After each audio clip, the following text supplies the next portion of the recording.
جب میرا باپ جو ڈاکٹر دیکھنا چاہتا تھا تو وہ بڑا عزت کا زمانہ تھا ڈاکٹری کا، کہ ایک عزت تھی، وقار تھا، مقام تھا، اس لیے میرا باپ کہتا پتر بڑی عزت ہے تینوں ڈاکٹر بنا ہے، بڑی عزت ہے، بڑی عزت ہے تینوں ڈاکٹر بنا۔ اچھا، وہ دیہاتی آدمی تھے، دو باتیں کہتے تھے، بڑی عزت ہے بڑا پیسہ ہے، بڑی عزت ہے بڑا پیسہ۔ وہ اللہ نے پہلے ہی دیا ہوا تھا، لیکن وہ پیسے کا ذوق کس کو نہیں ہے، کس کو شوق نہیں، میرا پوتر تینوں ڈاکٹر بنا ہے، بڑی عزت بڑا۔ اور جب میں نے 3 دن کے لیے گیا، یہ گورنمنٹ کالج لاہور پڑھتا تھا، سینٹر ماڈل سے میٹرک کیا، گورنمنٹ کالج یہ ہمارا جو راوی اب تو یونیورسٹی بن گیا، تو 3 دن کے لیے میرا ایک دوست مجھے ایسے کھینچ کے لے گیا، وہاں سے اللہ نے میرے 4 مہینے کروا دیے۔ 4 مہینے کے آخر میں ایک نوجوان نے کہا تو ڈاکٹر بن کے کیا کرے گا، تو عالم بن جائے۔ تو اللہ نے اس کی بات میرے دل میں ڈال دی، میں اس طرف چل پڑا۔ جب میں نے گھر آ کے بتایا تو میرے باپ، اچھا اس دور میں ڈاکٹر ایک قداور شخصیت تھی اور مولوی ایک پست ترین گندگی کا کیڑا، یہ کیفیت تھی۔ اور ہمارے دیہاتی ماحول میں مولوی کمی ہوتا تھا، کمی، جیسے لوہار، کمہار، دھوبی، ایسے مولوی کا سٹیٹس کمی کا تھا۔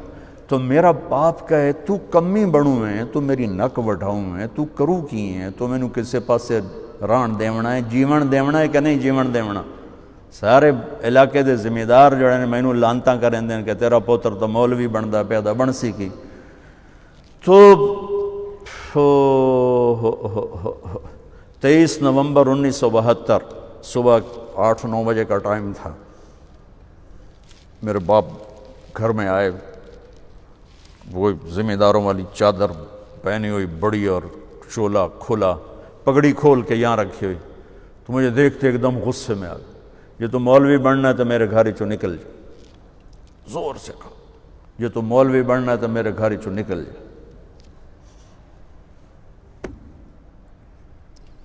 مجھے تو نہیں پتا تھا کہ اللہ تعالیٰ مجھے وہاں پہنچانے والا ہے کہ جہاں ڈاکٹر میرے آگے بیٹھ کے میری بات سنے۔ مجھے تو اس وقت پتہ نہیں تھا کیا ہونے والا ہے میرے ساتھ۔ میں تو اسی طرح ہی نکلا تھا کہ ٹھیک ہے جی، میں تیار ہوں۔ تو میرے باپ کی شدت دیکھ کر میری ماں نے مجھے الگ کر لیا کہ تو جا، کوئی نہیں، اللہ تیرا ساتھی ہے۔ 300 روپیہ میں نے دیا، 300 روپیہ بڑی بڑی دولت ہے اس وقت، میں نے 300 روپیہ دیتا کہ جا، اللہ تیرا وارث ہے۔ تو میں رائے منڈ آ گیا، یہاں میں تعلیم حاصل کرنے لگا، 8-9 سال یہاں پڑھا۔ سال 2 سال کے بعد میرے باپ بھی بالکل راضی ہو گئے، بہت ہی راضی ہو گئے تھے، بہت ہی راضی ہو گئے تھے۔ اس وقت امیج ڈاکٹر کا ایک بہت باعزت تھا۔ میں ہاتھ جوڑ کے رو کے کہتا ہوں کہ اب ڈاکٹر ایک کاروباری نظر آتا ہے، وہ بھی پیسے کے پیچھے ایسے ہی بھاگ رہا ہے جیسے مال روڈ کا تاجر بھاگ رہا ہے، جیسے لبرٹی مارکیٹ کا تاجر پیسے کے پیچھے بھاگ رہا ہے، وہ بھی ایسے ہی بھاگ رہا ہے۔ کوئی جائز کمائی، جائز محنت کا صلہ لینا کوئی منع تھوڑا ہے، وہ آپ کے رزق حلال ہے۔ میں کینیڈا میں گیا ہوا تھا، میرے یہ سر درد بہت شدید ہوتا ہے، تو وہاں وہ بوٹاکس نیا طریقہ اور ٹیکے لگاتے ہیں، تو کچھ دن گزر جاتے ہیں، تو مجھے پتہ نہیں تھا یہاں کوئی لگاتا ہے کہ نہیں لگاتا۔ تو میں کینیڈا گیا، وہ جاننے والے ڈاکٹر تھے پاکستانی، تو پارکنسن کے 5 بڑے ڈاکٹروں میں ایک ان کا نام آتا ہے۔ تو وہ ان کے کلینک میں بیٹھا ہوا تھا اور بات چلتے چلتے تو یہ ایسی ایک پینسل پڑی ہوئی تھی ان کے ٹیبل پر،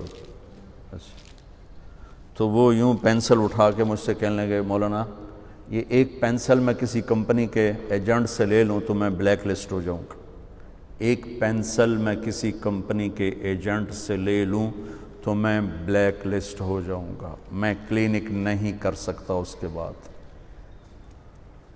تو آپ ڈاکٹر بنے، تاجر نہ بنے، ڈاکٹر بنے، آپ مسیحا بنے، اللہ کی قسم مریضوں کی دعائیں آپ کی نسلوں کو نہال کر دیں گی۔ اگر آپ صرف تاجر بن گئے تو ٹھیک ہے، 4 پیسے تسی وٹ لینے، لیکن پتہ نہیں آگے نسلوں کا کیا ہوگا۔ اور اگر آپ مسیحا بنے، ڈاکٹر بنے، مریضوں کی دعائیں لیں، پشتیں آپ کی اس کو بیٹھ کے کھائیں گے کہ دکھی کی دعا اللہ کے عرش کو ہلا دیتے اور درد مند کی دعا فرشتوں کو رلا دیتے۔ اب وہ ہستیاں ہیں جو درد مندوں کی دعائیں روزانہ لے سکتے، اور صرف آج کا دن نہیں گزار سکتے، آپ اپنی نسلوں کو خوبصورت فیوچر دے کے جا سکتے کہ دعاؤں کی طاقت موت کے بعد بھی چلتی رہتی۔